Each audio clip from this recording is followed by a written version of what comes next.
It's quiet out here. The desert sprawls from horizon to horizon, where purest white meets twilight red. There are no edges here, no angles, just curves and the gentle rise and fall of dunes as far as the eye can see, and everywhere beyond that. I had a visitor from some other world laid eyes on this place. They might have found it serene, even beautiful. Pure. I can enjoy no such delusions, regretfully, but I know what lies beneath it. For I know what lies beneath and among the sands of the endless desert. A charnel house spanning an entire planet. 7 billion human souls ground thin and fine until no trace of their existence could ever be found. I know this because I put them all there. Oh brother, it all happened so fast once we're gone. It began the day you that I have never known, found my power. The power I hid from myself in some previous life for reasons I can now easily guess. I was looking out the window of my apartment so I could see the stars, and instead I saw you, blazing as you tore yourself asunder to keep the power away from yourself. You didn't trust what you would do with it, and so you chose to throw it away. You knew yourself all too well, as I suspect I did too at one point. By all accounts, I should not have been able to see you, for my apartment was truly a tiny containment cell about a half a mile underground. But such considerations never meant much to me, living entirely in his own world. When I saw the moment of your demise, I became aware of myself for the first time in... I have no idea in how long. Whichever part of me that led me to throw away my power did the same to my will, trapping it in an eternal status quo from which there could be no release. An eternity of filling spreadsheets for employers who existed solely in my head, of 9 o'clock meetings with no one, of fake, masturbatory crushes over imaginary women. An eternity of tired, grinding mediocrity. But that was over that night, with your soul burning in the atmosphere like the loneliest of stars. I awakened. I died. For whatever left that little cell-turned apartment wasn't me anymore. I was never more than an earthworm, distinct from all the rest only in that I had a little more control over the soil in which I crawled. They never thought me more than a minor reality bender, a bundle of introverted powers, a neurosis that was very unlikely to ever pose any serious threat. And they were right. The person I was, SCP-1915 as they called me, never was anything other than that. But 1915 died that day, watching a fallen star. The thing that then swatted the guards posted at its cell like they were less than gnats, that raised Site-17 into this fine white sand that is now so warm beneath the feet that was something else. Not an entity, for that would imply a personality, and this thing surely has none. Not a purpose, for there was no purpose behind its action then, nor will there be any of its actions to come. Nor was it a will, for it wants nothing. Not vengeance, not dominion, not freedom, not even a simple power. No, if I had to describe that thing as anything at all, it would be an absence. A void where the entity should be, a lack of purpose. An imbecile force devoid of all will, an absence. The sand is still warm to the feet. That means the sun still burns high above. I wonder why it let it remain when all else was so quickly erased, when it could so easily just reach and pluck it out of the sky. Had it been another, I'd suspect it was to mock humanity's memory, to mock that silver of me that still persists in the flesh, stubborn like a buried tick. But this is the absence. It does not mock. After Site-17's destruction, retaliation soon followed. Standard containment teams at first, though certainly still enough to meet any anomaly the Foundation imagined could be contained in Site-17 with overwhelming force. When those men failed to return, failed to even report their arrival, more serious measures had to be taken. Site-17 has always been isolated, and they could act freely. Gunships and fire teams, aerial bombardment, and artillery barrages.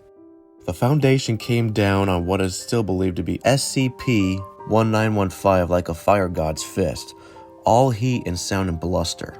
Had it still been truly corporal, I doubt even ashes would have remained. But whatever the absence truly was by that point, the tattered semblance of my flesh hanging around it had very little to do with it. It simply stood there and took it all in, and the Foundation's initial fury was soon spent. It then began to walk, and not too quickly either. For days, it simply leisurely strode on while the Foundation threw everything it had in it. I watched from within my deadbolt as it walked unfeeling, uncaring, and this desert followed in its wake, as inscrutable and unstoppable as its harbinger. We are not quite alone here. Some stubborn immortals persist, wretched creatures. A continent away, an ancient man still walks, tormented by 3 mocking voices. He believed that once he was the only one left, he'd be allowed to rest. He was wrong. Beneath the ground is a soul, suffocating as the earth slowly grinded its sanity to mulch. From its prison of gold and rubies, there would be no release. Elsewhere lies a once smiling god, as the sands covering his prone figure. He does not resist. He had once promised the world his love, promised humanity the stars. Sand pours through his fingers as he tries to gather his flame together, his people, but it's dying and they're dead, extinguished. When someone walks, they are bound to reach somewhere eventually, despite everyone's best efforts, and so the absence arrived at its first city, the sands at its heels like an obedient lapdog. There had been villages and towns before that, but the absence didn't seem to care enough to bother with them. It simply walked by, leaving them to the whims of the sands, which were only ever singular in their intent. But through the streets of the city it strode, as mobile task forces fought and fell to buy the civilian population just a few more minutes to evacuate. By this time, hiding what was truly going on became impossible, of course, as street after street sank beneath that gentle crawling tide. The Foundation had, of course, attempted to evacuate the city once it realized there would be no stopping the absence. But if I've ever learned anything in my eons as a corporate peon, is that organizing an operation of that magnitude is something that takes a lot more time than the Foundation had. It's a wonder they managed to save as many as they did. As for the rest, it had waited until night fell. I imagine it was an eerie sight. That lone figure standing beneath the frozen light of other worlds in that empty intersection between financial and residential districts, where train tracks used to be before the old steam locomotives went out of service and were never replaced by newer ones. Yes, it waited until it could see the stars, and then it burned. Without heat, without light, without life. It burned a hole through the city, and there was nothing to fill it in. Reality cannot suffer a vacuum, they always said, but the absence had shown how little it cared for reality. So it was gone, just like that. How does one explain something like that? How do you describe what isn't there?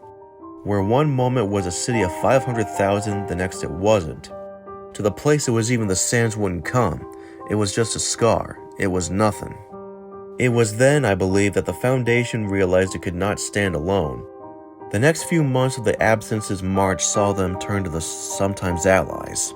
Coalition mage killers and thermonuclear strikes. Initiative paladins and holy relics. Sniper rifle or sacred sword, burning inferno or divine retribution, the absence didn't care. And soon the Foundation had no allies left to turn to. It then called on its once vicious enemies. Ink Eaters wove their art in maddening patterns to break the minds of the infinite. Archivists and librarians poured from the ways, bringing with them the knowledge of 100,000 worlds. Clockwork titans shook the barren whiteness of the sands with the thunder of metal. The absence did not care, and soon the Foundation ran out of enemies. In a last act of desperation, they then committed their final, most painful betrayal. The Wardens unleashed upon the world their prisoners. Of these I have made note, though I doubt the absence did the same. On the blasted wasteland that was once Boston, it was assailed by 2 brothers. One savage, the other somber, one violent, the other reluctant. They nevertheless fought with a graceful unity to take the breath away. In their eyes, I saw that they did not know each other for a very long while, and they fought so that they could have the time to rectify this. I saw regret and hope, rage and desperation, but most of all, I saw a simple need to be. I would like to believe that you and I would have been like them, had we met, brother. They fought with the fury of 1,000 years of solitude. It did not suffice. In a wounded valley that had once been part of the Black Sea, we came across a self-proclaimed god. There was nothing but confidence in his eyes as he threw reality itself into disarray, bent and twisted its most fundamental laws to bring upon the absence untold destruction. The earth froze and boiled and heaved. The air screamed with blighted glee, and the god he strode draped in a cloak of lightning, as time itself clawed at the absence with talons of utter unbeing. Until the god came in to meet the absence's lack of a gaze, until his eyes rested on a nothing but lasted forever, until he did not suffice. Before the walls of Acre, as the ancient city was drowned by the desert, two figures approached us. One was four-legged and horned, its crown was ice, its eyes galaxies, its whole was power absolute. The second was a man, simple, humble, but possessing a love of being that extended to the edges of the universe. Compassion to pierce the deepest of hells that had nothing to do with its weakness. Of the two, I could not tell you which was more glorious, which was more terrifying. They met the absence with will alone, and when I felt it fall on us, I thought I would weep. Surely nothing could withstand such a presence. Surely nothing would want to. But the absence was less than nothing, infinitely less. I have told you what became kind of Pangalos. Of the other, even less remained. For months they came, for years, for decades. Alone or in groups with ferocity or with a blank stare, the Foundation's prisoners threw themselves at the absence. I could not hope to imagine the reasons behind the actions of every individual anomaly. But if I could guess, I would say that the idea of sharing existence with a thing like the absence galled them to the point of madness.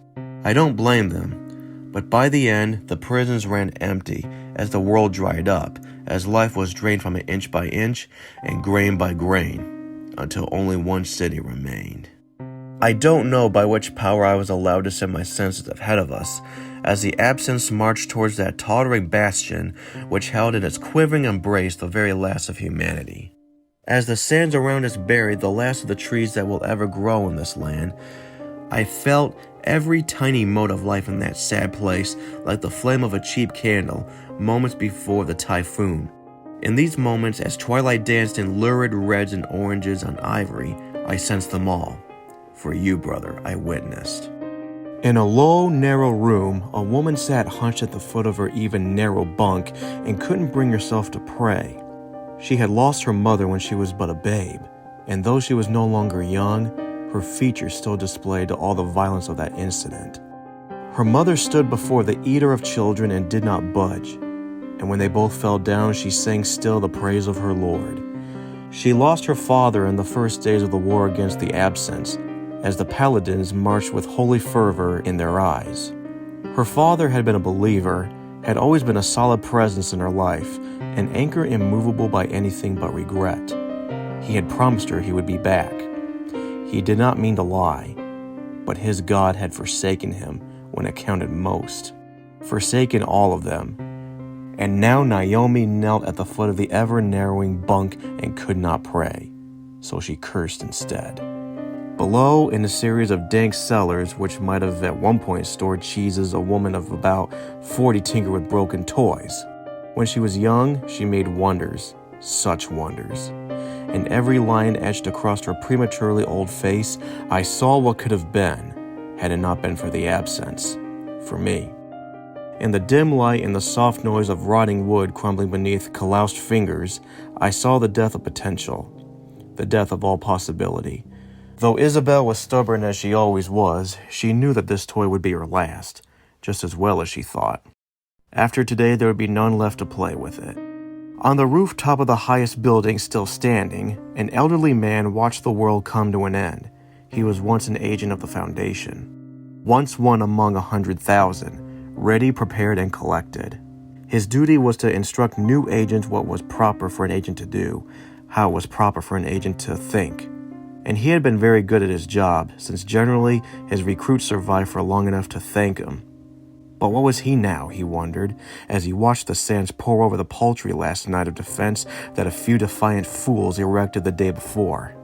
His lads and lasses were all long since dead, and all that he knew, all of his years of training and experience, in the end they amounted to less than nothing. No longer an agent, for there was no longer an agency. No longer a teacher, for the students were gone. No longer a man since, well, it wouldn't do to repeat that now, would it? No longer anything, and that was the cruelest joke. It no longer mattered if the absence arrived, he thought. They were already within it. A noise behind him, and the old man turned to see a small, mousy man in a wrinkled gray suit and a deflated hat that at one point was like a fedora. He looked at the old man but said nothing. Lombardi looked back and didn't know if he was to laugh or cry. Soon it ceased to matter. Such was the end. Quiet, small, bereft of heroics and great deeds, free of pretensions of great meaning. One night there was a human race on the planet Earth. The next there wasn't, and that was that. The stars did not wait for you, brother. When you took my power, when you burned yourself in the skies above, they looked upon you and felt nothing. The stars did not wait for humanity, for all the promise it showed, for all the promises others saw in them. But what of the absence? What of me? We are, I am, by all accounts and possible qualifications, the greatest monster this world has ever saw. Perhaps that any world saw. And yet, brother, I see now that the stars wait for us, for me. Where is the justice in that? Seek it not, for there is none. But the fact remains, brother, the stars don't wait for you, but they wait for me, to take them into my embrace.